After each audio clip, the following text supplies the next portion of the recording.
Bien, dans cette deuxième partie, on va aborder la post-production logicielle de façon globale et puis en particulier le logiciel Lightroom de chez Adobe. Donc ce que je vous propose, c'est un petit état des lieux en matière de logiciels de post-production, très rapide, parce qu'on focalisera de toute façon sur Lightroom puisque c'est le thème de notre formation, mais voir un peu comment Lightroom est entouré d'autres possibilités, d'autres options, parce que du fait de ses aspects commerciaux, il y a un certain nombre de choses à clarifier de façon à ce que chacun fasse des choix en bonne connaissance de cause.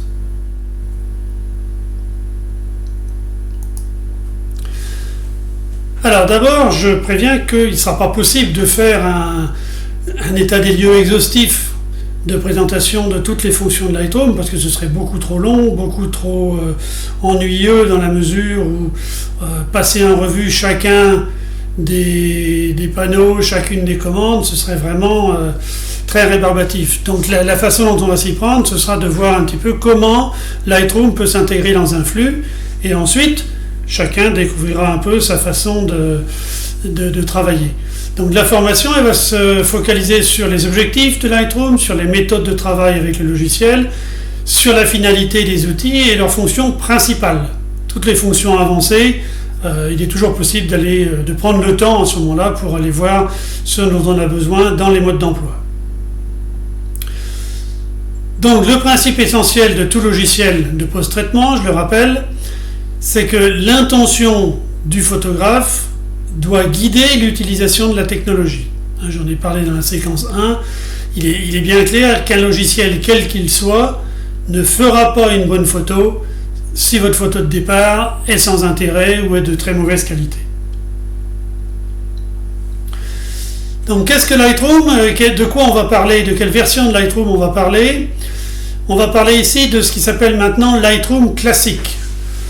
Au début de Lightroom, tant qu'il a existé sur support CD-ROM, il s'appelait Lightroom, point, et il n'y avait aucune différence.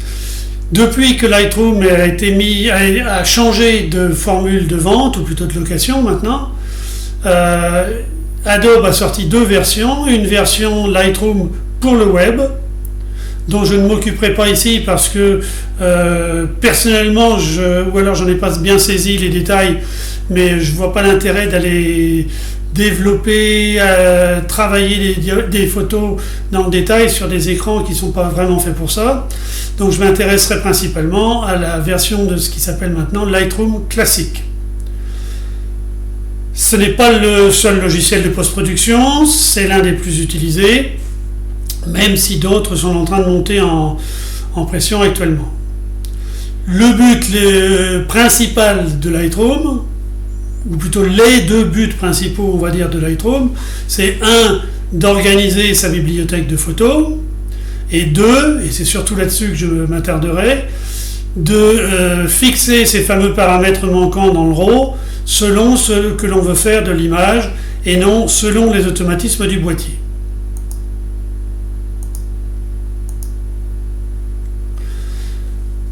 Alors à mes yeux, parce que je ne peux pas avoir un avis qui est valable pour tout le monde évidemment, mais à mes yeux il y a un certain nombre d'avantages de Lightroom, certains qui sont bien sûr communs à d'autres logiciels, d'autres qui sont spécifiques.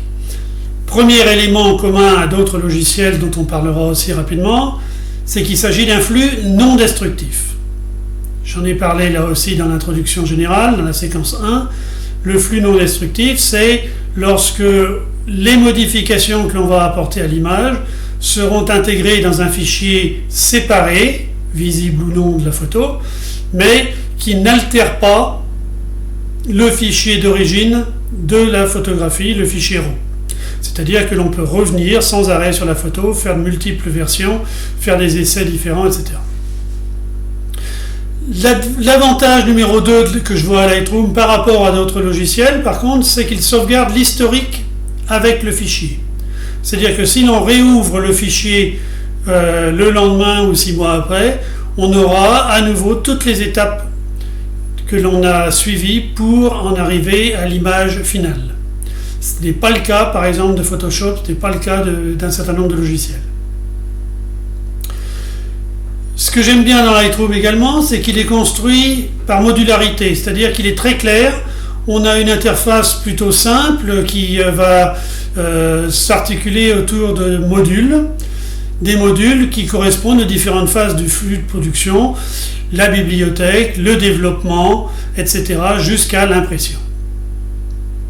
Et au niveau de l'interface de travail, on a une interface de travail plutôt simple, même si certains réglages sont peu évidents, et j'avoue que pour certains d'entre eux, je le signalerai au passage, je ne vois pas trop ce qu'ils apportent. Je crois, d'après les tutoriels que j'ai pu voir en ligne, je ne suis pas le seul là-dessus.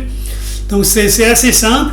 Et en plus, c'est une interface qui est très didactique, tout simplement parce qu'il suffit quasiment de suivre l'ordre dans lequel sont proposés les outils. Et pour un début, c'est une très bonne façon de procéder. Au niveau des désavantages, comme tout logiciel, rien n'est parfait malheureusement. Le principal désavantage de Lightroom, c'est qu'il est payant. Bon, ça, c'est pas le seul, mais il faut quand même voir qu'un certain nombre de nouveaux logiciels gratuits commencent à arriver sur le marché. Et ça, c'est peut-être quelque chose qu'il faudra voir.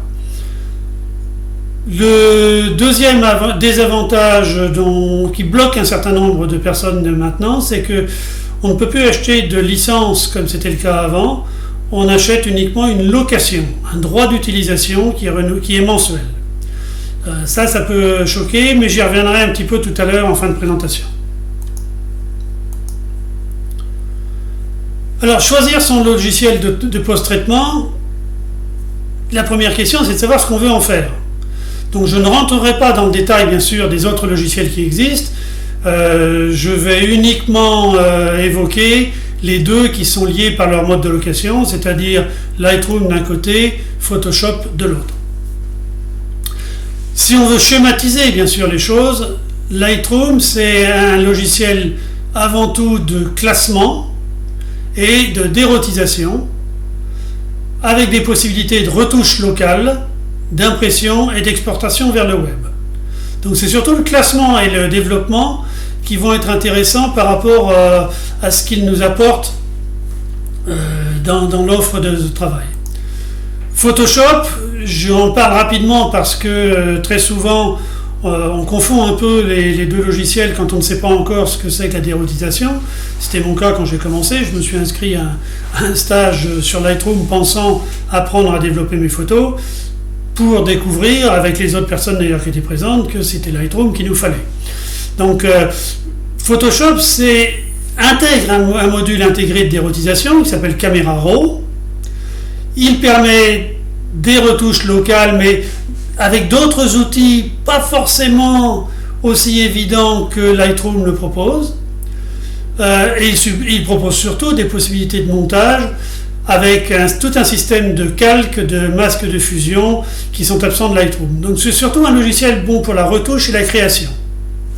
Ils sont complémentaires, ils ne sont pas exactement identiques et redondants. Ils ont la même logique d'utilisation, tant mieux, mais c'est logique puisqu'ils sont tous les deux du même éditeur, Adobe, et il y a une compatibilité totale entre les deux logiciels dans la mesure où on peut faire des allers-retours permanents depuis Lightroom vers Photoshop, retour vers Lightroom, c'est ce qui m'arrive personnellement régulièrement de faire dans mon flux de photos. Lightroom est aussi intéressant parce qu'il est compatible avec un certain nombre d'autres logiciels. Donc je viens de parler de Photoshop. On a une fonction d'exportation directe depuis Lightroom quand on travaille sur un fichier vers Photoshop. C'est-à-dire que quand on veut aller vers des traitements qui ne sont pas possibles ou qui sont moins faciles ou qui sont dans Lightroom ou alors qui sont plus poussés dans Photoshop, eh bien on va pouvoir exporter directement son fichier vers Lightroom. Il sera exporté en fichier TIFF, qui est un fichier point par point qui garde toute la qualité de la photographie d'origine. C'est un fichier qui pourra revenir ensuite dans cette forme-là vers Lightroom pour des allers-retours, des traitements complémentaires. Donc ça, c'est assez intéressant dans le flux de travail. Existe aussi maintenant le concurrent direct de Lightroom qui est DxO Photolab. C'est en gros très redondant avec Lightroom, d'après ce que j'ai pu en voir. Je ne travaille pas dessus directement, tout simplement parce que je connais mieux Lightroom. L'intérêt que je vois à Photolab, c'est surtout sa fonction de débruitage. Il y a une fonction premium et maintenant dans la dernière version, il y a une nouvelle fonction qui vient de sortir qui semble-t-il est encore plus performante. La fonction premium de débruitage permet de se tirer de situations dans lesquelles Lightroom n'est pas forcément le meilleur dans le cas de bruit assez fort ou très bizarre, on va dire. Cela dit, DxO ne fonctionne pas toujours non plus mieux. Je dirais que dans 80% des cas, le débruitage premium de DxO sauve des situations que Lightroom ne sait pas gérer. Par contre, il y a 20% où on a des trucs très bizarres qui se passent à l'écran. Et donc, dans ce cas-là, je reviens directement, personnellement, soit sous Lightroom, soit sous un module complémentaire dont je vais parler tout de suite. Le deuxième point intéressant de Photolab, pour ceux qui l'utilisent beaucoup, c'est la correction des images selon des focales. Là, c'est tout simplement parce que DxO, c'est la marque qui produit les tests de référence de tous les objectifs qui sont sur le marché, et donc ils ont pu intégrer dans leur logiciel de développement les données très poussées de correction qui sont utilisables par par un logiciel de façon à corriger les défauts de chacun des objectifs que l'on peut utiliser. Ce qui est intéressant, on le voit ici, c'est que à partir de Lightroom, on va pouvoir exporter vers DxO, et dans DxO, ils ont prévu un petit bouton qui se trouve ici, qui s'appelle Retour vers Lightroom, où on va pouvoir récupérer notre photo pour, encore une fois, comme un peu avec Photoshop, traiter les fonctions qui nous paraissent les meilleures dans l'un ou l'autre des logiciels. Troisième compatibilité intéressante à noter, c'est avec la suite software, ce qui s'appelait la Nik Collection, qui à l'origine était fournie par Google et était gratuite, qui a été reprise maintenant de façon payante par DxO. On peut toujours utiliser, moi c'est mon cas, la version d'origine qui est très bonne. Alors il y a certainement eu des améliorations depuis, mais la version d'origine de Nik Software est vraiment très bonne. Et on peut accéder directement à partir de Lightroom vers les différents modules de la collection Nik. Alors par contre, ce qu'il faut voir, c'est que si on part de Lightroom, quand on va revenir vers Lightroom, après avoir travaillé dans l'un des modules de la collection Nik, on va avoir un fichier photo différent du premier. C'est-à-dire qu'on va générer un deuxième fichier photo. Là, il faut penser à la gestion de la place sur vos disques durs si c'est l'option que vous prenez.